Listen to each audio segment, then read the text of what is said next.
The crystal chandelier above table 12 needed cleaning. I could see the dust gathering on its lowest tier even from where I stood by the kitchen doors, my arms aching from carrying trays for the past 6 hours. The scent of expensive cologne and aged wine mingled with the sharp tang of lemon from the polishing cloth tucked in my apron pocket. My feet screamed inside my cheap ballet flats, the ones I'd resoled myself because buying new ones meant choosing between shoes and groceries. Giovanni's was the kind of restaurant where Silicon Valley executives brought their mistresses and old money families celebrated in hushed, refined tones. I was invisible here. Just another server in black slacks and a white button-down, weaving between tables with practiced efficiency, my face a mask of professional pleasantness that hid the exhaustion threatening to pull me under. Table 7 needs water, Marcus hissed as he passed me, his arms loaded with dirty plates. And 12 just sat down, VIP section. I nodded, grabbing a pitcher of sparkling water, my reflection wavering in its glass surface. 26 years old, and I looked 40. Dark circles I couldn't afford to conceal properly. Hair pulled back so tightly my temples throbbed. This was what 3 jobs and a mountain of my mother's medical bills looked like. The VIP section occupied the back corner of Giovanni's, separated from the main dining area by frosted glass panels, etched with grapevines. I'd worked here 8 months, and had only entered that space twice. Both times my hands had trembled so badly, I'd nearly dropped a bottle of wine that cost more than my rent. I pushed through the glass door, and the temperature seemed to drop 10 degrees. 4 men sat at table 12. 3 of them wore dark suits that probably cost more than my car, if I still had a car. They sat with their backs to the walls, eyes constantly moving, scanning, security. I'd seen enough movies to recognize the type, but it was the 4th man who made my breath catch somewhere between my lungs and my throat. He sat facing the entrance, positioned so he could see every exit, every entrance, every vulnerable point in the room. Silver hair swept back from a face that couldn't decide whether it belonged to a Roman senator or a Renaissance painting, maybe 60. Maybe older. It was impossible to tell. Age had carved him into something more rather than less. Sharp cheekbones, a jaw that could cut glass, eyes the color of smoke and steel that tracked my approach with predatory precision. His suit was black, perfectly tailored, with a charcoal shirt underneath and no tie.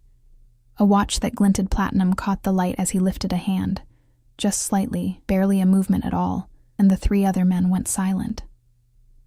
The scent reached me before I reached the table. Cedar and gunpowder, expensive tobacco and something darker, something that made my hindbrain scream warnings my body was too tired to heed. "Good evening, gentlemen." My voice came out steady. Years of customer service had taught me how to lie with tone. "Can I start you off with something to drink?" The 3 security types ordered without looking at me. Scotch, neat, bourbon, rocks, sparkling water with lime, but he said nothing. Just watched me with those storm cloud eyes, his gaze moving across my face like he was reading something written there in a language only he understood. "And for you, sir," I forced myself to meet his eyes.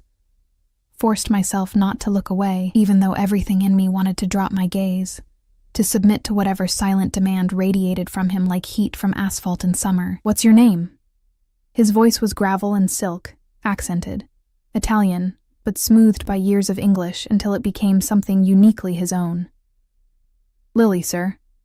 I shifted the water pitcher to my other hand, my fingers cramping. "What would you like to drink, Lily?"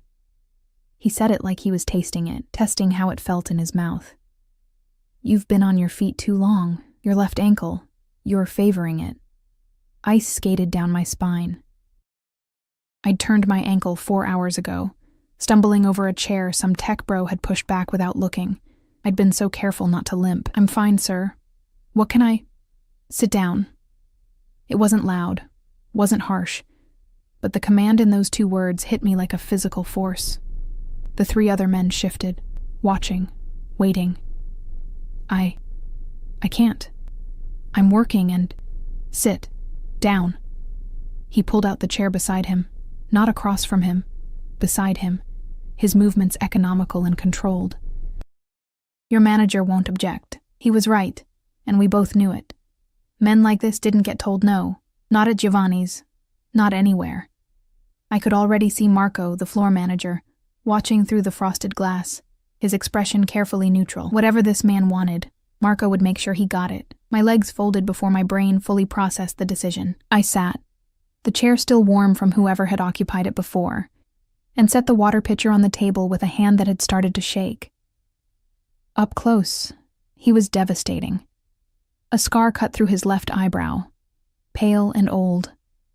His hands rested on the table, broad and scarred across the knuckles, a heavy signet ring on his right index finger engraved with a symbol I couldn't quite make out. "How much do you owe?" he asked. The question punched the air from my lungs. "Excuse me?" "Medical bills." "I assume that's what has you working yourself to death across 3 jobs." He lifted one hand, and one of the security men immediately produced a phone, which he slid across the table. "You have the look of someone drowning. How much?" My mouth opened, closed. Heat flooded my face, shame and anger mixing into something toxic. "That's none of your business, and I need to—" $347,000. His eyes never left mine. "Your mother. Stage 4. The experimental treatment that insurance won't cover." The world tilted sideways. The chandelier above us swayed. Or maybe that was just my vision going dark at the edges. "How do you—" "I make it my business to know things." He leaned back, and the movement made him seem larger somehow, like he took up more space than physics should allow. "You're going to lose her. The treatment won't work. It's too late." "Stop." The word came out broken. "You have no right, but you'll spend every cent you have, and every cent you'll ever make trying anyway, because that's who you are. That's what you do." Something flickered in those gray eyes. Not pity. Something else. Something that made my skin feel too tight. "I'm going to make you an offer, Lily. I don't want—" "Your mother's bills. Paid in full. The best hospice care money can buy for whatever time she has left. Enough money left over to let you stop killing yourself like this." He paused. "In exchange, you have dinner with me. Here. Tomorrow night. 7 o'clock. The words didn't make sense. Couldn't make sense. I laughed. A sharp, slightly hysterical sound that made the security men tense. "That's insane. You're insane. I don't even know you, and you're offering me, what, $300,000 for a dinner date?" Yes, just that. Just yes. Like it was the most reasonable thing in the world. "Why?" I gripped the edge of the table, my knuckles white. "Why would you do that?" He was quiet for a long moment, studying me with an intensity that made me feel pinned, dissected, seen in ways I'd spent years trying to avoid. When he spoke, his voice had gone softer, almost gentle, and somehow that was more terrifying than any threat could have been. "Because everyone told me I was too old for certain things, too set in my ways, too cold, too dangerous." His lips curved into something that might have been a smile on a different face. "And because you're the first person in 20 years who looked me in the eye without fear or calculation. Just exhaustion. Just humanity. I don't understand. You will." He stood, and the 3 security men immediately rose with him, their movements synchronized like dancers who'd practiced the same routine 1,000 times. "Tomorrow, 7 o'clock. Wear whatever you want. You'll look beautiful regardless." He turned to leave, and panic seized my chest. This was crazy. Dangerous. Wrong in ways I couldn't even articulate. But $347,000. My mother, comfortable and pain-free instead of suffering in our roach-infested apartment. The possibility of sleep, real sleep, for the first time in 3 years. I didn't say yes, I called after him. He paused at the frosted glass door, glancing back over his shoulder. The light caught his profile, throwing half his face into shadow, and for a moment he looked like something from a Renaissance painting of the devil, beautiful and terrible and utterly inhuman. "You will." And then he was gone, leaving nothing but the scent of cedar and gunpowder and a business card on the table where his hand had rested. Black, expensive cardstock with a single name embossed in silver, Salvatore Constantino. I picked it up with trembling fingers, and on the back, in bold, slashing handwriting, was a number, not a phone number, an account number. My phone buzzed in my pocket, a text from an unknown number. "Check your bank account." With shaking hands, I opened the banking app I checked obsessively every morning, the one that usually showed a balance hovering somewhere between $200 and -$30, depending on which bills had cleared. The number that stared back at me had so many digits I had to count them twice. $347,000. Exactly. Tomorrow, 7 o'clock. The text read, "The debt is paid regardless, but I hope you'll come anyway." The phone slipped from my fingers, clattering on the floor. Marco appeared at my shoulder, his face pale, his hands fluttering nervously. "Lily? Are you all right? Mr. Constantino, did he hurt you?" "No." The word felt like it came from someone else's mouth. "No, he didn't hurt me." But as I bent to retrieve my phone, my hands still shaking, I caught my reflection in its dark screen. My eyes were wide, pupils blown, my face flushed. I looked like someone who'd just stepped off a cliff and hadn't yet started falling. And somewhere in the back of my mind, a voice whispered that maybe, just maybe, I'd already been falling for a very long time. I just hadn't noticed until Salvatore Constantino had appeared to catch me, or drag me down into the dark with him. I didn't sleep that night. How could I? Every time I closed my eyes, I saw him. Silver hair, storm cloud eyes, that scar cutting through his eyebrow like a warning sign I'd ignored. The money sat in my account like a living thing, pulsing, impossible, terrifying.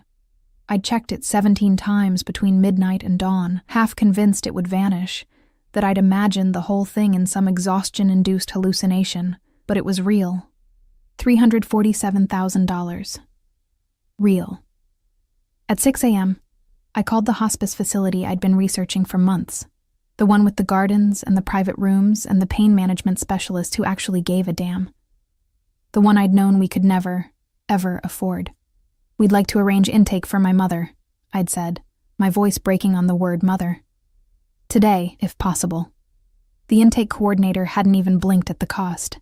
Money talked, and apparently, I now spoke its language fluently. By noon, my mother was settled into a room that smelled like lavender instead of antiseptic and despair. She'd cried when she saw it, the first tears I'd seen from her in months that weren't from pain.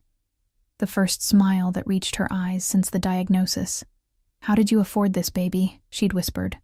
Her hand, so thin now, barely more than bone and translucent skin, clutching mine. "Don't worry about it, Mama." I'd kissed her forehead, breathing in the scent of her, fading now, disappearing a little more each day. Just rest.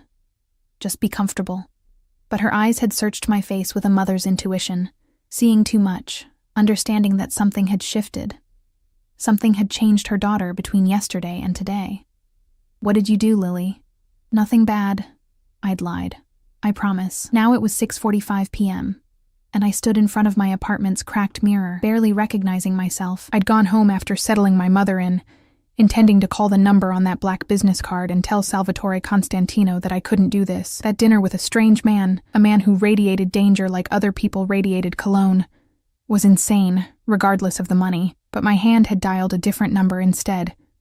My friend Rachel, who worked at a high-end boutique and owed me 36 favors. "I need a dress," I'd told her. "Something appropriate for, I don't even know. Dinner with someone important." Rachel hadn't asked questions, bless her, just told me to come by. An hour later, I'd walked out with a dress I could never have afforded in 1,000 years, Rachel refusing payment with a knowing look that said we'd talk about this later.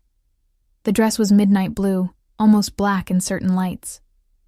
It hugged my body in ways that made me feel exposed and powerful simultaneously.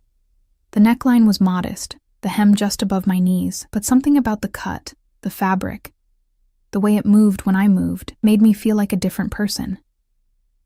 I'd left my hair down for the first time in months, dark waves falling past my shoulders. Minimal makeup. I'd never learned to do much more than mascara and lip gloss anyway. Small silver earrings my mother had given me for my 21st birthday. In the mirror, a stranger stared back at me, someone who looked like she belonged in Giovanni's VIP section. Someone who looked like she could sit across from a man like Salvatore Constantino without shattering into 1,000 pieces. The illusion was paper thin, but maybe it would hold for one night. My phone buzzed. A text from the same unknown number. A car is waiting downstairs. I grabbed my purse, a borrowed clutch from Rachel, and headed down the 4 flights of stairs from my apartment, my heels clicking against cracked linoleum. The building smelled like old cooking oil and mildew, the hallway lights flickering with their usual unreliability. Outside, parked in front of my building like a sleek black shark among minnows, sat a Mercedes. Not just any Mercedes, an S-Class with windows tinted so dark they looked like solid obsidian. A man in a black suit stood beside the rear door, his stance screaming security, his eyes hidden behind dark sunglasses despite the evening hour. He opened the door as I approached, his expression carefully neutral. "Miss Lily, Mr. Constantino is waiting." The interior smelled like leather and that same cedar scent I remembered from the night before. The seats were butter soft, the kind of luxury I'd only ever seen in movies. As the door closed behind me with a heavy final click, I realized with a jolt of adrenaline that I was alone. Salvatore sat in the far corner of the back seat, separated from me by perhaps 2 feet of space that felt simultaneously too much and not nearly enough. He wore another suit, charcoal this time, with a black shirt that made his silver hair seem to glow in the dim interior light. Those gray eyes tracked over me, slow and deliberate, missing nothing. Heat crawled up my neck, my chest, my face. "You came," he said finally, his voice carrying a note of something that might have been surprise on a more expressive man. "You paid my mother's bills." I clutched my purse in my lap, knuckles white. "I keep my word. Most people would have taken the money and disappeared." The car pulled smoothly into traffic, the driver invisible behind a privacy partition of dark glass. "Run, change their number, moved." "I'm not most people. No." His lips curved into that almost smile again.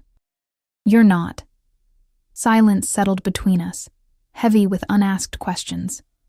The car glided through the city, past buildings I recognized and then past ones I didn't, into neighborhoods where the streets were cleaner, the cars more expensive, the people more carefully polished. "Where are we going?" I finally asked, when the silence had stretched so long it felt like a physical presence, somewhere private. He shifted slightly, and I became hyper-aware of how close he was, how the scent of cedar seemed to wrap around me like smoke. Giovanni's is too public, too many eyes, too many ears. Fear spiked through my chest, sharp and sudden. I thought we were having dinner. We are. He must have seen something in my face because he added more gently, "I'm not going to hurt you, Lily. You have my word. The word of a man I don't even know." But even as I said it, I realized I was assessing him differently now. The security detail, the expensive car, the way the manager at Giovanni's had practically trembled when Salvatore walked in. The fact that he'd known my mother's medical bills down to the dollar. "You know who I am," I said slowly. "But I don't know who you are, not really."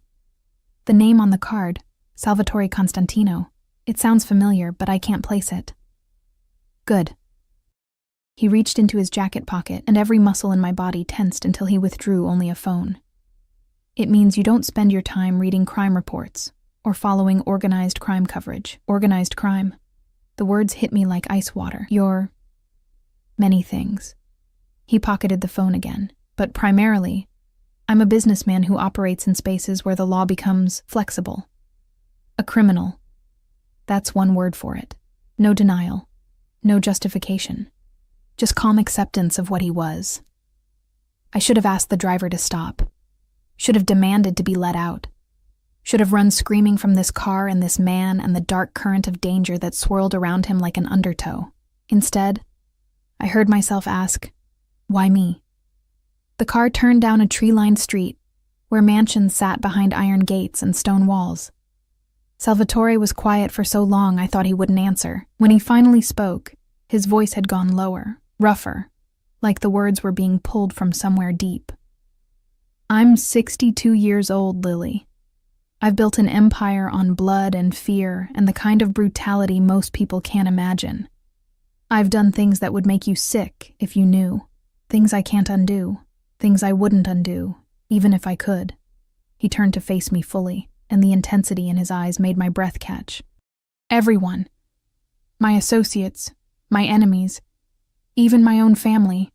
They all said I was too old for certain things. Too cold. Too far gone. that I'd traded whatever humanity I had left for power decades ago. His hand lifted, and I went very still as his fingers brushed a strand of hair back from my face. The touch was gentle, reverent, completely at odds with everything he'd just said. And then you looked at me like I was just a man. Tired. Human. Not a monster or a myth or a means to an end. A man.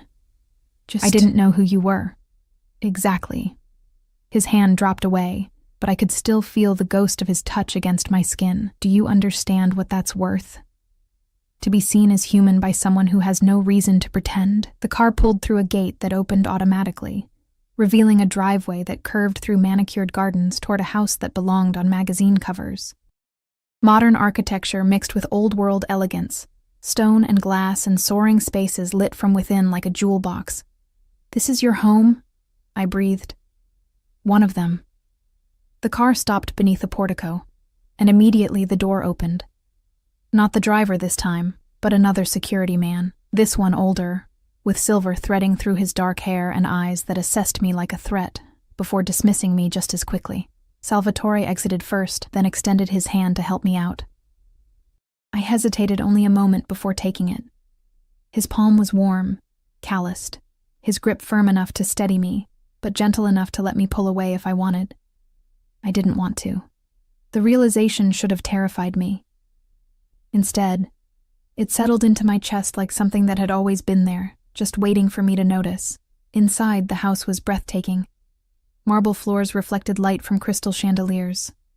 Art that looked like it belonged in museums hung on walls painted in rich, warm tones. A staircase curved upward to a second floor, and through an archway I could see what looked like a formal dining room, but Salvatore led me past all of it, down a hallway lined with photographs I didn't have time to examine, to a room at the back of the house. Floor-to-ceiling windows overlooked gardens lit with soft golden lights. A table had been set for two, white linens, crystal glasses, silver that gleamed like moonlight. Candles flickered in the center, their flames dancing in a breeze I couldn't feel. "It's beautiful," I whispered. "Sit." He pulled out a chair, and I sat, feeling like I'd stepped into some fairy tale. The kind where the beautiful castle belonged to a beast. Dinner appeared as if by magic, staff who materialized and vanished like ghosts, leaving behind courses that smelled like heaven and probably cost more than I used to make in a week. Salvatore ate slowly, precisely, his table manners impeccable. We talked. About nothing. About everything. He asked about my mother, and I found myself telling him things I'd never told anyone. How guilty I felt that I sometimes resented her illness, how terrified I was of the moment she'd leave me, how exhausted I was from trying to be strong enough for both of us. He listened like every word mattered. Like I mattered. "And you?" I asked finally, emboldened by wine and the surreal intimacy of the moment. "Do you have family?" Something shuddered in his expression. "I had a wife. Once. A long time ago. What happened? She died. Flat. Final. A door slammed shut. 23 years ago. Cancer. I had all the money in the world and it didn't matter. Couldn't save her." My hand moved before I could think, reaching across the table to cover his. "I'm sorry." He stared at our joined hands, like he'd forgotten what comfort looked like. When his eyes met mine again, they blazed with something fierce and hungry and desperate. "Don't do that," he said roughly. "Don't make me feel things I can't afford to feel." "Why not?" "Because men like me don't get happy endings, Lily. We get blood and betrayal and eventual bullets. And anyone close to us gets caught in the crossfire." I should have pulled my hand back, should have stood up and walked away, should have remembered that this was a fairy tale. And fairy tales with beasts never ended well for the innocent girl. But I didn't pull away. Instead, I asked the question that had been burning in my chest since the moment he'd made his offer. "What do you really want from me?" His hand turned beneath mine, his fingers threading through mine, holding on like I was the only solid thing in a world gone liquid. "Everything," he said simply.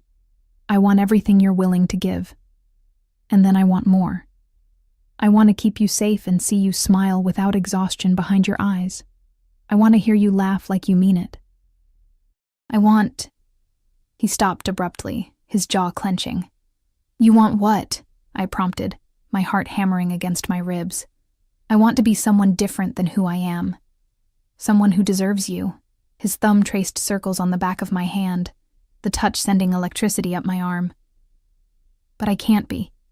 So instead, I'll take whatever scraps of your time you're willing to give me and pretend, for a little while, that I'm just a man having dinner with a beautiful woman. Not a monster, not a killer. Just a man. The vulnerability in those words broke something inside me, or maybe it built something. I couldn't tell anymore where my fear ended and something else, something dangerous and intoxicating began. Salvatore, I started, but he shook his head. Call me Sal, please, when it's just us, Sal. The name felt intimate on my tongue. I should go. This is too much, too fast, too... Yes. He released my hand, but his eyes held me captive. You should run. You should never look back. You should forget this night and me and everything about this. But... His smile was sharp enough to draw blood. But you won't. Because you felt it too, didn't you? That moment when the world shifted, and suddenly everything else felt like it was in black and white, and this, us, here, now, was the only color left. He was right, and we both knew it. The beast had shown me his castle, his vulnerability, his hunger. And I'd walked in anyway, eyes wide open, knowing exactly what kind of story this was, the kind that ended in ruins or salvation. And sitting there in the candlelight, Salvatore Constantino's gray eyes burning into mine, I realized I didn't care which. The next 3 weeks unraveled like a fever dream I couldn't wake from, and didn't want to. Sal didn't push, didn't demand, didn't call every day, or show up at my apartment unannounced. Instead, he appeared in my life like gravity, inevitable, inescapable, pulling me into his orbit one carefully measured increment at a time. The first week, he sent flowers to the hospice, not to me, to my mother. White roses, her favorite, with a card that read simply, "So she knows her daughter is cherished." My mother had held that card for an hour, her thin fingers trembling, her eyes searching my face with questions I couldn't answer. "He must be very special," she'd whispered. "He's dangerous, Mama. All the best ones are, baby." The second week, Sal invited me to an art gallery opening. Black tie. I'd worn the blue dress again. I didn't have anything else. And he'd appeared at my building in that same sleek Mercedes, stepping out to open my door himself this time, the security detail hovering at a discreet distance.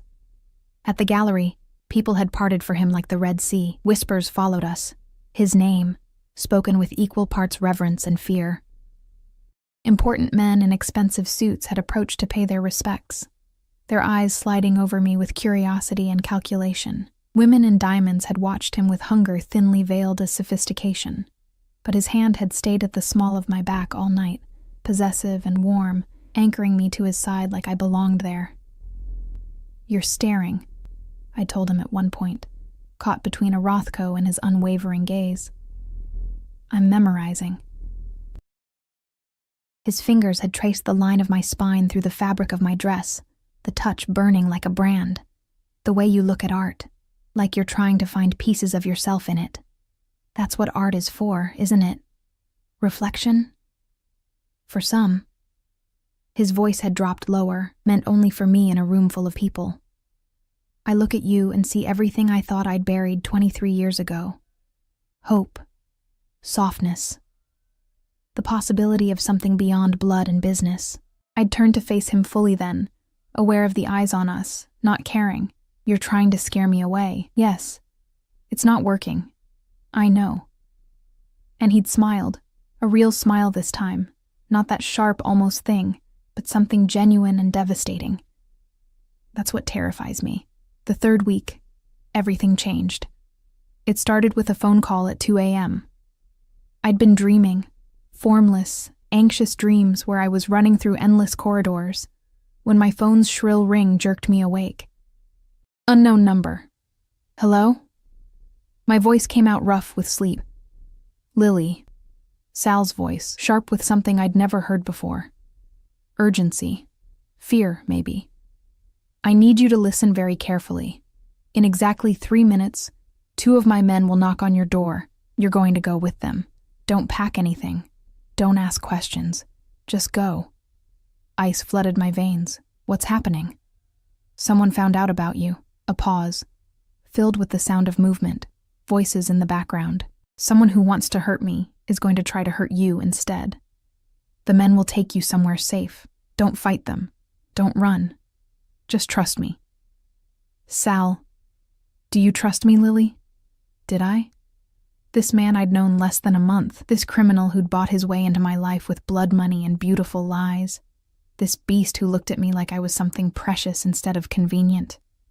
Yes, I whispered, and meant it. Good. Go. Now I'll find you when it's safe. The line went exactly dead. 3 minutes later, the knock came. 2 men I'd never seen before, both wearing the same dark suits, the same carefully neutral expressions. One was younger, maybe 30, with a scar running from his ear to his jaw. The other was older, built like a tank, with kind eyes that didn't match his profession. Miss Lily, the older one said, we need to leave. Now. I grabbed my phone, slipped my feet into sneakers, and followed them out in my pajamas, an old college t-shirt and flannel pants. The building was silent, dark, everyone asleep as we descended the stairs and slipped out a back exit I hadn't known existed. A different car waited, still black, still expensive, but an SUV this time with bulletproof glass so thick I could see the layers when the dome light caught it just right. We drove for hours, out of the city, into suburbs, then into countryside I didn't recognize. No one spoke. The younger man drove with precision that spoke of military training. The older one sat in the back seat with me, his hand resting casually near a gun I could see outlined beneath his jacket. Dawn was breaking when we pulled up to a house hidden behind trees and a gate that looked like it could withstand a tank assault. Modern, angular, all glass and steel perched on a hillside overlooking nothing but forest. Inside, the house was sparse but expensive. Minimalist furniture. Security monitors in every room showing feeds from dozens of cameras. A safe room with a door thick enough to survive a bomb. You'll stay here, the older man said, his voice surprisingly gentle. We'll be outside. You need anything, you press this. He handed me a small device, like a car key fob. 1 button. We come running. How long? My voice sounded small in the cavernous space. Until Mr. Constantino says it's safe. They left me alone then, and I stood in the middle of a living room that cost more than most houses, wearing pajamas and yesterday's fear, and tried not to fall apart. My phone buzzed. A text from Sal. I'm sorry. I'll explain everything. You're safe there. My best men are with you. I wanted to throw the phone, wanted to scream, wanted to demand answers. Instead, I texted back, I'm scared. The reply came immediately, I know. So am I. But I won't let anyone hurt you. I'd burn the world down first. And somehow, impossibly, I believed him. 2 days passed. I explored the safe house like a prisoner exploring her cell, beautiful, comfortable, utterly confining. The security men changed shifts but never spoke beyond the necessities. Food appeared, good food, the kind Sal knew I liked. Someone had packed clothes in my size, toiletries, everything I might need. Everything except freedom, everything except answers. On the 3rd day, Sal came. I heard the cars first, multiple engines, the crunch of tires on gravel, then voices, sharp and urgent. I moved to the window and saw him striding toward the house, his silver hair catching the afternoon light, his face a mask of controlled fury. He looked like he hadn't slept, like he'd aged a decade in 3 days. The door opened, and he was there, filling the space, his eyes finding me immediately and doing a sweep that cataloged every inch of me, checking for damage, for fear, for anything wrong. You're okay, he said. And it wasn't a question. Am I? I crossed my arms, suddenly furious. I've been locked in a gilded cage for 3 days with no explanation, no contact, nothing. Men with guns watching my every move. So you tell me, Sal, am I okay? He moved toward me, and I backed up instinctively. Pain flickered across his features, there and gone so fast I might have imagined it. Don't. His voice was rough. Don't be afraid of me. Be angry. Hate me. But don't fear me. Not you. Then tell me what's happening. Tell me why I'm here. He exhaled slowly, running a hand through his hair, the first uncontrolled gesture I'd ever seen from him. There's a man. Dmitry Volkov. Russian. He and I have been competing for territory, business, power, the usual dance. And he found out about you. Saw us together at the gallery, had people following you, watching the hospice, learning your routines. His hands clenched into fists. He sent me a message. Said he'd take from me what I clearly valued. Said you'd pay for my ambitions. Cold washed through me. So you hid me away. I protected you. He closed the distance between us in 2 strides, his hands gripping my shoulders, his face inches from mine. Do you understand what these people are capable of? What they'd do to hurt me? I've seen women tortured, dismembered, returned to their lovers in pieces as a warning. I cannot let that happen to you. So what now? I live in hiding forever? You built me a prettier cage, but it's still a cage, Sal. No. His grip tightened. Now I end this. Now I make sure Dmitry Volkov understands what happens when you threaten what's mine. The possessiveness in those words should have frightened me. Instead, heat pooled low in my stomach, dangerous and intoxicating. I'm not yours, I said, but the words came out breathless. Aren't you? His hand slid up to cup my face, his thumb tracing my cheekbone. Tell me you haven't thought about me every day. Tell me you don't feel this thing between us, this pull. Tell me when you close your eyes at night. You don't imagine what it would be like if I touched you. Really touched you. I couldn't. Because he was right. Because for 3 weeks I'd been falling into something I didn't have a name for. Something that felt like obsession and salvation, mixed into one addictive poison. This is crazy, I whispered. Yes. You're twice my age. Yes. You're a criminal, a killer. Everything I should run from. Yes. His other hand slid into my hair, tilting my head back, his eyes burning into mine. Tell me to stop, Lily. Tell me you want nothing to do with me and I'll walk away. I'll make sure you're protected, make sure you have everything you need, and I'll never contact you again. Say the word. My heart hammered against my ribs. This was the moment, the choice, the cliff edge where I could still step back, still save myself, and if I don't, the words came out barely audible. If I don't want you to stop, the sound he made was something between a growl and a groan, then God help us both. He kissed me. Not gentle, not tentative, but with weeks of restraint shattering into something fierce and desperate and utterly consuming. His mouth claimed mine like he was drowning and I was air, his hands pulling me against him until there was no space left between us. I'd been kissed before, sweet kisses, fumbling kisses, forgettable kisses with forgettable boys. This was something else entirely. This was fire and possession, and a hunger that threatened to devour us both. His tongue swept into my mouth, tasting, claiming, and I met him with equal desperation, my hands fisting in his shirt, pulling him closer, needing more. When we finally broke apart, both breathing hard, his forehead rested against mine. You should have told me to stop, he said roughly. I know. This won't be easy.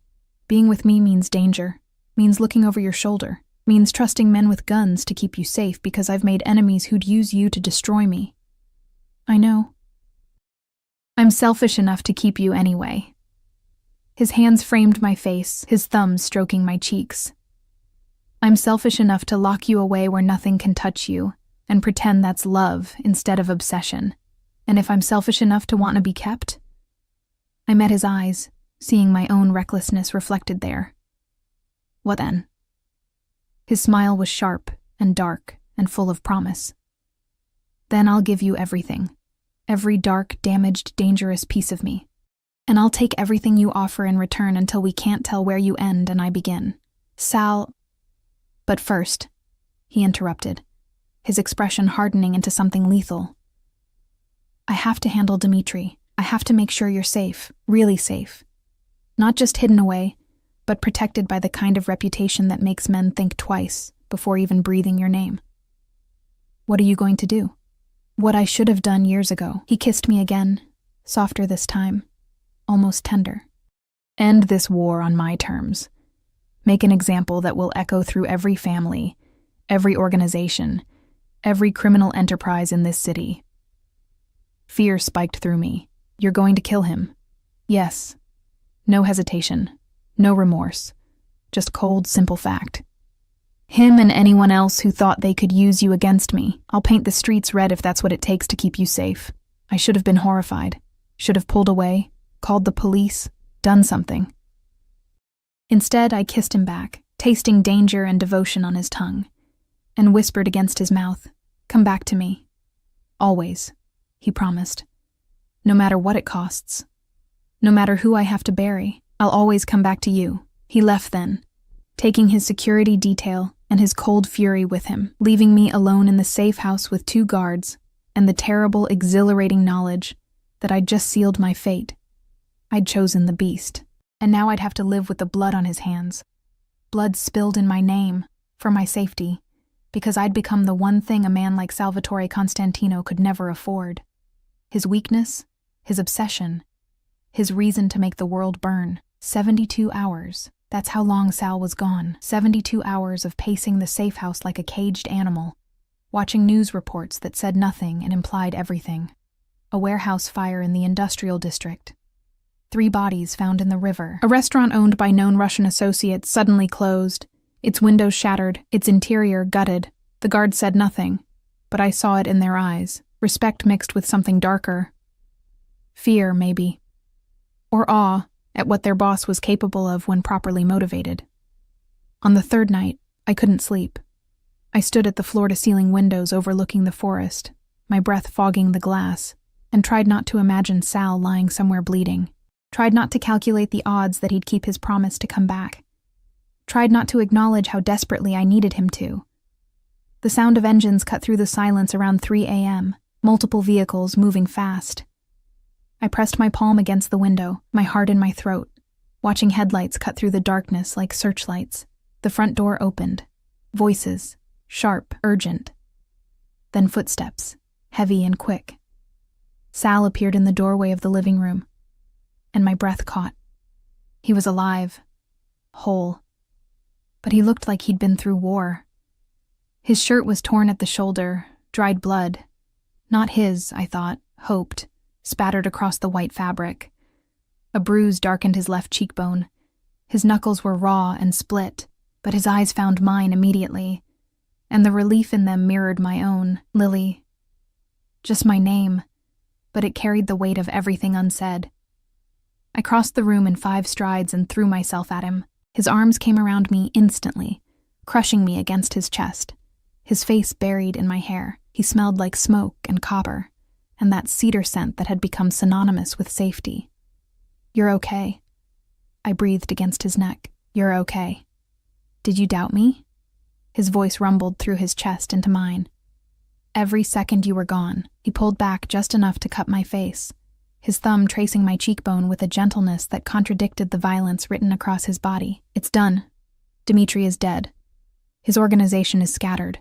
Anyone who even looked at you wrong is either buried or running for their lives." "How many?" I asked, not sure I wanted the answer. "Enough." His jaw clenched. "Enough that no one will ever threaten you again. Enough that your name is now synonymous with mine. Untouchable. Protected. Mine." The possessiveness should have frightened me. Instead, it sent heat flooding through my veins. "What did you do, Sal?" "What I had to." He kissed my forehead, my temples, my cheeks. Soft kisses that felt like benedictions. "What I should have done the moment I realized what you were becoming to me." "And what am I becoming to you?" He went very still, his eyes searching mine with an intensity that made my knees weak. When he spoke, his voice was rough with emotion. He'd probably never shown another living soul. "Everything. My obsession. My salvation. The only good thing in a life built on darkness." His hands tightened on my face. I love you, Lily. I'm too old for you, too damaged, too steeped in blood to deserve even a moment of your time. But I love you with everything I have left that's capable of love. The words hit me like a physical blow. Not because they were unexpected. I'd seen it in every look, every touch, every overprotective gesture. But because hearing them made it real. Made this thing between us something I couldn't deny or rationalize away. I'm terrified of you, I whispered. Good. You should be. But I love you anyway. His control shattered. He kissed me like a dying man given one last breath, his mouth desperate and demanding, his hands everywhere at once. I met him with equal fervor, my fingers tangling in his hair, pulling him closer, needing to feel every inch of him against me to prove he was real. He was here. He was mine. He lifted me without breaking the kiss, my legs wrapping around his waist as he carried me through the house to the bedroom I'd been using. The door slammed shut behind us, and he laid me on the bed with surprising gentleness, his body covering mine, his weight anchoring me. Tell me to stop, he said against my mouth, even as his hands mapped my body through my clothes. Tell me this is too fast, too much, don't stop. I pulled him down to me, my hands working at the buttons of his ruined shirt. Don't you dare stop. What happened next was fire and possession, and a claiming that went soul deep. He touched me like I was precious and fragile and utterly his. Like he was memorizing every sound I made, every place that made me gasp, every way to unravel me completely. And when he finally made me his in every way possible, when our bodies joined and moved together in a rhythm as old as time, I looked into his storm cloud eyes and saw my own devotion reflected back at me. This was madness. This was destruction wrapped in silk sheets and whispered promises. This was love in its most dangerous, all-consuming form. Afterward, we lay tangled together, my head on his chest, his fingers tracing lazy patterns on my bare shoulder. The first hints of dawn painted the sky outside the windows. What happens now? I asked quietly. Now? He pressed a kiss to my hair. Now I take you home. Not to your apartment. That's not safe anymore. To my home. Our home. And I spend the rest of my life making sure nothing ever touches you. That sounds like another cage. Perhaps. His arms tightened around me. But this time you'll have the key. You can leave anytime you want. I won't stop you. You say that now. I mean it. He tilted my chin up to meet his eyes. I'm many things, Lily. A killer. A criminal. A man who's done unspeakable things in the name of power. But I won't cage you. I won't trap you. You stay because you choose to. Or you don't stay at all. I studied his face. The scar through his eyebrow, the new bruise on his cheek, the silver hair that made him look distinguished instead of old. 62 years of life and violence and loss had carved him into something beautiful and terrible. And he was offering me freedom, even as everything in him screamed to keep me locked away, where nothing could hurt me. I choose to stay, I said. Relief flooded his features. Why? Because you're the first person in 3 years who's made me feel like something other than a burden or a servant or a daughter watching her mother die. Because when you look at me, I feel seen. Really seen. I touched his face, feeling the stubble scratch against my palm. And because I've never felt safer than when I'm with the most dangerous man I've ever met. You're insane. Probably. I smiled against his chest. But so are you for wanting me. They said I was too old for love. His voice carried a note of wonder. Said I was too cold, too far gone, too much of a monster to feel anything real. What do you say? He rolled us over until I was beneath him, his body sheltering mine, his eyes blazing with everything he felt. I say they were wrong. I say I was just waiting for someone brave enough, or foolish enough, to see past the monster to the man underneath. And if I see both, the monster and the man, then you're the only one who ever has. He kissed me slowly, thoroughly, until I was breathless and aching, and I'll spend every day proving I'm worth the risk you're taking. We left the safe house the next morning. The drive back to the city was different this time. Sal sat close, his hand never leaving mine, his thumb stroking circles on my palm. The security detail had doubled.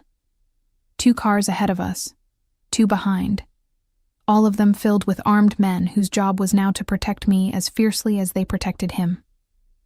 "I need to see my mother," I said as we entered the city limits. "Of course." He lifted my hand to his lips. "We'll go now." "And Lily?" "She's been moved to the best hospice facility on the East Coast. Better doctors, better care. Whatever time she has left, she'll be comfortable." Tears pricked my eyes. "You didn't have to." "Yes, I did.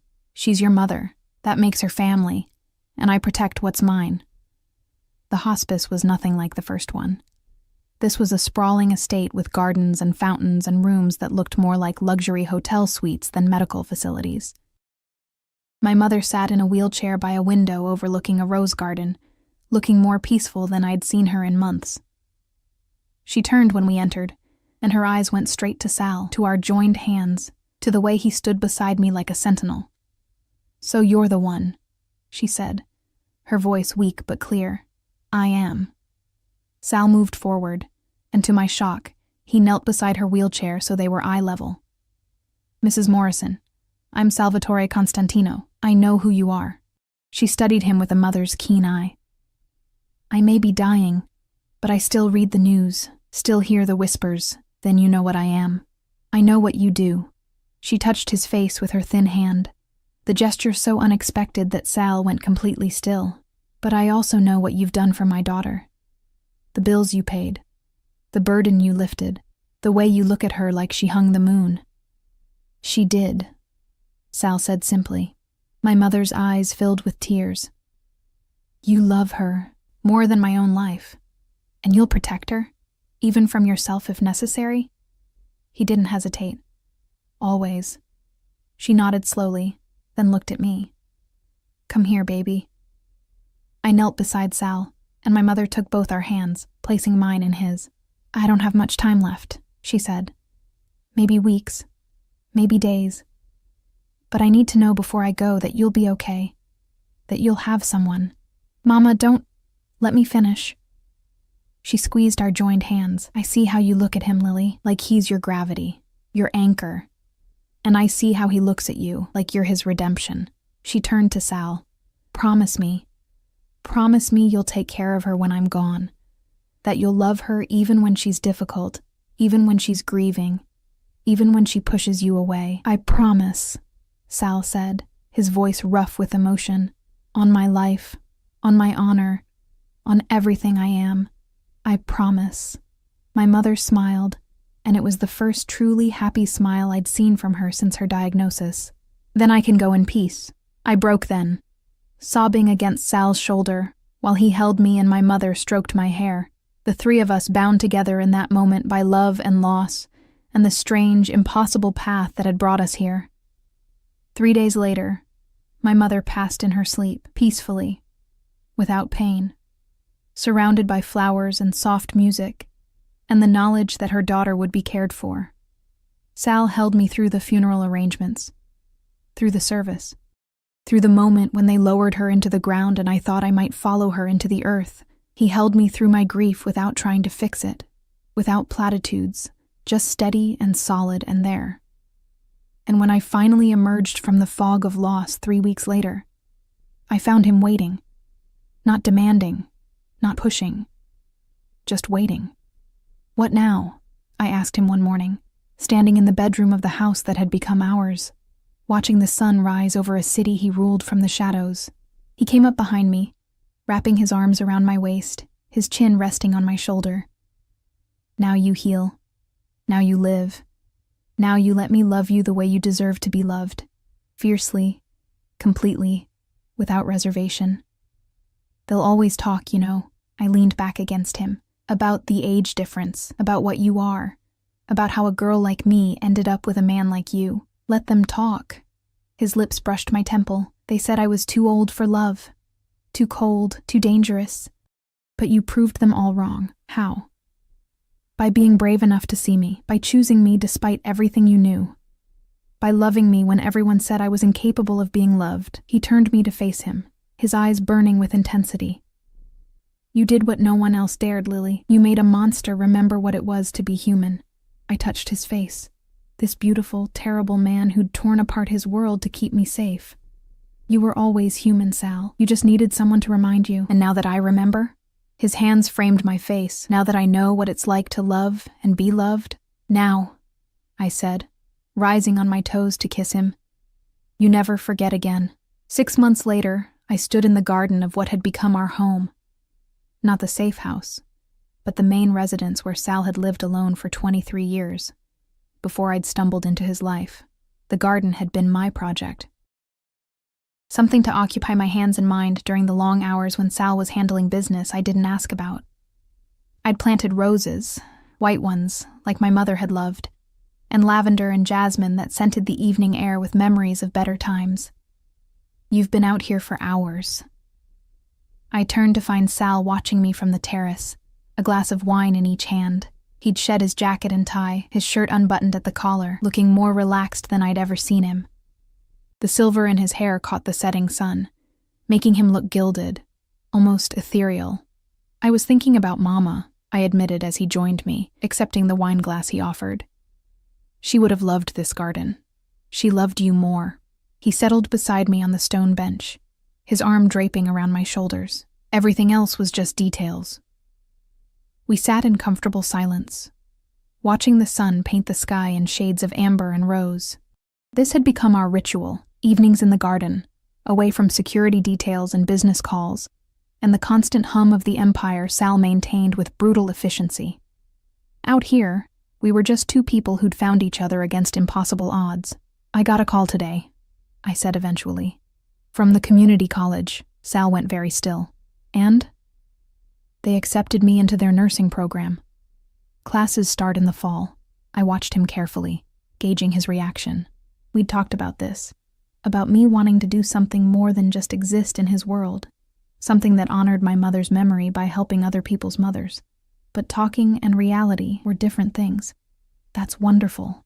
His voice was even, controlled, but I'd learned to read the tension in his shoulders, the slight tightening around his eyes. You'll be brilliant at it. You're worried. I'm always worried. He set his wine glass aside and turned to face me fully. You'll be out there, exposed, vulnerable, away from the protection I can provide here. There are still people who'd use you to hurt me, Lily. Not as many as before, but they exist. So I should just stay locked in this beautiful prison forever? I kept my voice gentle, but firm. Sal, I love you. I love this life we're building, but I can't just be your possession, hidden away and protected. I need to be my own person, too. The muscle in his jaw ticked. I know. Do you? Because sometimes I see the way you look at me, and it's like you're trying to memorize me before I disappear, like you're waiting for me to realize what you are and run, aren't you? The vulnerability in those two words broke my heart. I'm 62 years old, Lily. You're 26. Eventually you'll wake up and see the monster everyone else sees. See the age difference. See the blood on my hands and the darkness in my soul, and you'll leave. And I'll have to let you because I promised you could. I set my own glass aside and moved to straddle his lap, forcing him to look at me, to see the truth in my eyes. Listen to me very carefully, Salvatore Constantino. I'm not going anywhere.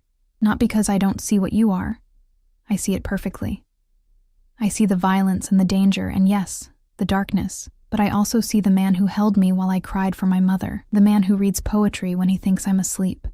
The man who pays for 3 scholarships at the community college under an anonymous donor name because he believes in second chances, even if he doesn't think he deserves one himself. His hands gripped my hips, his eyes searching mine with desperate hope. You know about the scholarships? I know everything, Sal. I pay attention. I see you. I cupped his face, feeling the stubble scratch my palms. And yes, you're older than me. Yes, our relationship is complicated and dangerous, and probably dysfunctional by normal standards. But I don't want normal. I want you. I want this. I want the man who was supposedly too old for love, but loves me so fiercely it terrifies us both. You make it sound simple. It is simple. I love you. You love me.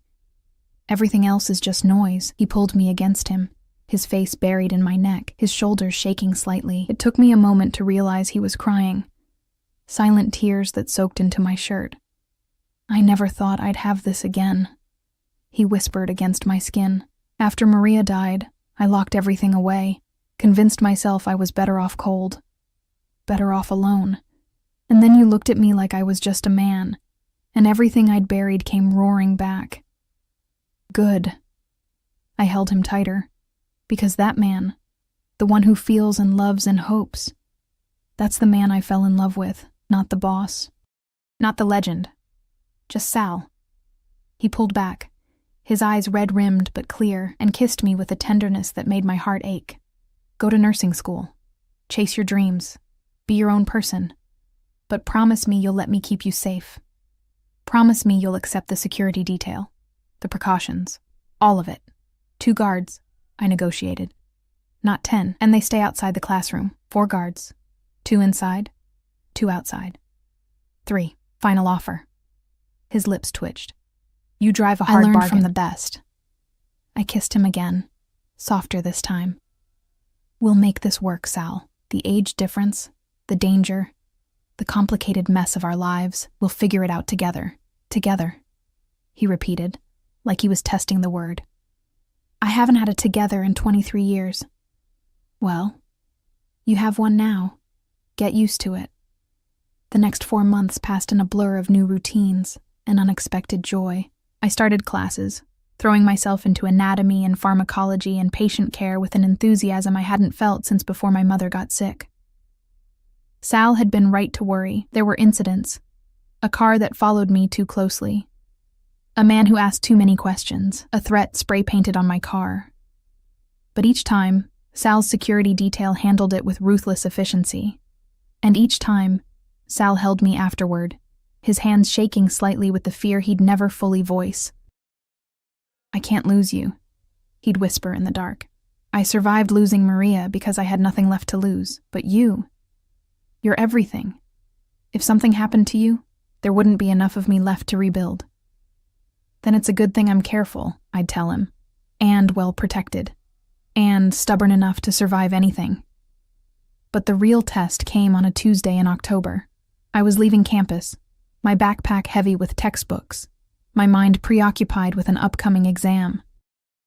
The security detail, 3 men now, a compromise we'd reached, flanked me at a discreet distance. A black sedan pulled up beside me. Different from Sal's cars, wrong in ways I couldn't articulate but felt in my bones. The window rolled down, and a man I didn't recognize leaned out. Young, maybe 30, with cold eyes and a smile that made my skin crawl. "Lily Morrison?" he asked.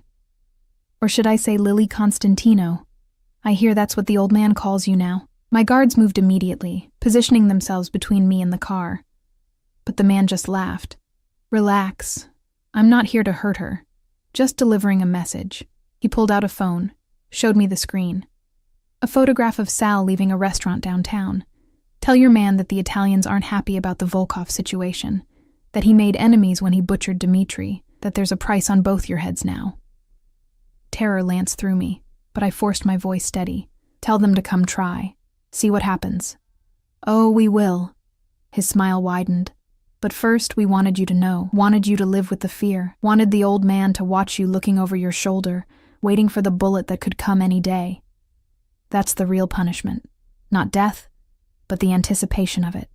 The window rolled up, and the sedan pulled away. My lead guard, Marco, a former Navy SEAL who'd been with Sal for 15 years, immediately had his phone out. "Boss, we have a situation." Sal arrived at the campus within 10 minutes, his convoy of vehicles screeching to a halt in front of the library. He was out of the car before it fully stopped, his eyes wild, his face pale beneath his tan. "Are you hurt?" His hands ran over me, checking for injuries, his breath coming fast. "I'm fine, Sal, I'm fine. Just scared." "Who was it? What did they say?" His voice had gone lethal, cold in a way I rarely heard. Marco filled him in while Sal listened, his jaw clenching tighter with each word. When Marco finished, Sal pulled me against him so hard it almost hurt. "You're done with school," he said into my hair. "It's not safe. I'll hire private tutors. You can finish your degree from home, but you're not coming back here where I can't protect you. No." I pushed back enough to look at him. "No, Sal. That's exactly what they want. They want me scared, hiding, controlled. I won't give them that satisfaction. Lily, I mean it. I gripped his shirt, forcing him to see the determination in my eyes. You can add more security. You can sweep the campus daily. You can do whatever you need to do to feel like I'm protected. But I'm not quitting school. I'm not letting them win. You're asking me to watch you walk into danger every day. His voice cracked. To send you out there knowing there are men who want to hurt you because of me. Because loving me painted a target on your back. Yes. I touched his face, feeling him trembling beneath my hands. I'm asking you to trust me, to trust your men, to trust that we're stronger together than they are apart. I can't lose you. It came out broken, desperate. Lily, I can't. You won't. I kissed him, pouring every ounce of certainty I felt into it. But you have to let me live, Sal. Really live. Not just exist in a golden cage, but live. That's what love is. Not possession, not protection at all costs, but trusting the person you love to make their own choices even when it terrifies you. He was silent for a long moment, his forehead pressed against mine, his breathing ragged. When he finally spoke, his voice was barely audible. You're braver than I'll ever be. No. I just have something worth being brave for. That night, Sal called a meeting. Not at the house, but at one of his legitimate businesses, a restaurant he owned downtown. I sat beside him at the head of a long table surrounded by men who looked like they'd stepped out of a Scorsese film. His captains, his lieutenants, the infrastructure of his empire. This is Lily, Sal said, his hand resting possessively on my shoulder. Some of you have met her. All of you know who she is, what she means to me. The men nodded, their eyes assessing me with varying degrees of respect and curiosity. The Italians have made a threat against her. Against us. Sal's voice was calm, but the fury beneath it was palpable. They think they can intimidate me by targeting what I love. They think age has made me soft, made me weak, made me too old to defend what's mine. He stood, and the temperature in the room seemed to drop 10 degrees. They're wrong. For the next hour, I watched Sal transform from the man who held me, while I cried to the boss who'd built an empire on fear and respect. He laid out a strategy with military precision, identifying key players in the Italian faction, cutting off their supply lines, targeting their revenue streams, making them hurt where it mattered most. We don't start this war, he said finally, but we end it, decisively, brutally, so that a decade from now, people will still whisper about what happens when you threaten Salvatore Constantino's family. The men dispersed with grim purpose, leaving Sal and me alone in the private room. That was terrifying, I admitted. That was necessary. He pulled me into his lap, his arms wrapping around me like chains. I won't apologize for what I am, Lily, for what I'm capable of. Those men threatened you. They sealed their own fate. I know. And I did. I'd accepted this, all of it, when I'd chosen to love him. Just come back to me when it's over. Whatever you have to do, whoever you have to become to keep us safe, just come back to me. Always. He kissed my temple, my cheek, my lips. I swear it. The war lasted 3 weeks. I didn't see much of Sal during that time. He'd leave before dawn and return after midnight, exhaustion and violence written across every line of his face. But he always came to our bed, always held me, always whispered that it was almost over. And then one night, he came home early. I was in the garden, my refuge during the storm, when I heard his footsteps on the terrace. I turned, and the look on his face made my breath catch. Relief. Pure, overwhelming relief. It's done, he said simply. The threat is neutralized. The Italians have agreed to terms. You're safe. I ran to him, and he caught me, lifting me off my feet, his face buried in my hair. What did you do? I asked, though part of me didn't want to know. What I had to. He set me down gently, his hands framing my face. But it's over now. Really over. The city knows. You're untouchable, protected, mine. And anyone who forgets that will pay a price that makes death look merciful.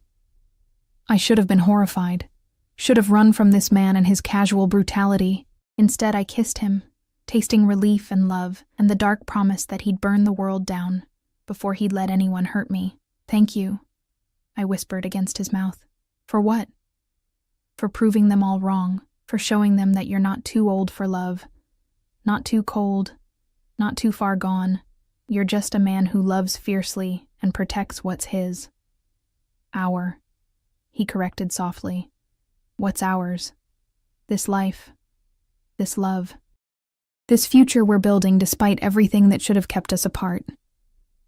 "Ours," I agreed. 1 year later, I stood in a hospital room wearing scrubs, having just completed my first shift as a licensed practical nurse. My feet ached.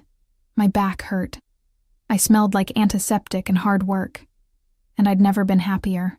Sal was waiting outside, leaning against his car, looking utterly out of place among the hospital staff coming and going. But his face lit up when he saw me. That rare, genuine smile that he saved only for me.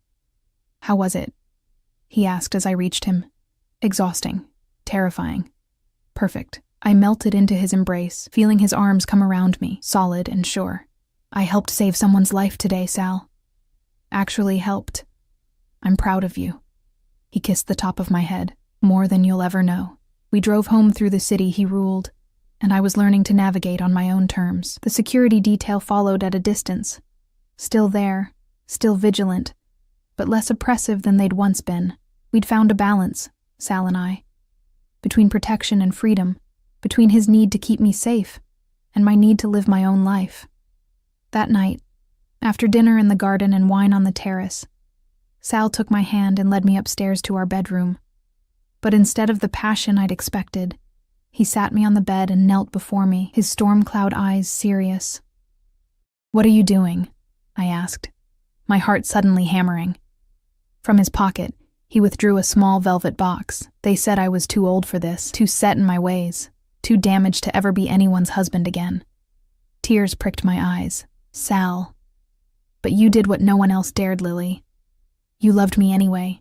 You saw past the age, the violence, the darkness, and chose me. Every day, you choose me." He opened the box, revealing a ring that caught the lamplight, a sapphire the color of midnight surrounded by diamonds. "So, I'm asking you to choose me one more time. Marry me. Build this life with me. Let me spend whatever years I have left proving that love doesn't have an expiration date." "Yes," the word came out choked with emotion. "Yes, of course, yes." He slid the ring onto my finger with shaking hands, then pulled me down to the floor with him, holding me like I was the only thing keeping him anchored to this world. "I love you," he whispered. "My brave, beautiful girl who dared to love a monster." "You're not a monster," I told him. The same truth I'd repeated 100 times. "You're just a man who loves me, and I'm just a woman who's crazy enough to love you back." "Crazy," he agreed, smiling against my lips. "Definitely crazy, but happy. Deliriously happy." He kissed me, deep and slow and full of promise. "They said I was too old for love, but you proved them wrong, amore mio. You proved them all wrong." And as we lay tangled together in the bedroom that had become ours, the sapphire on my finger catching the moonlight, I thought about the journey that had brought us here. From that first night at Giovanni's to this moment, engaged, in love, building a life that defied every expectation and broke every rule.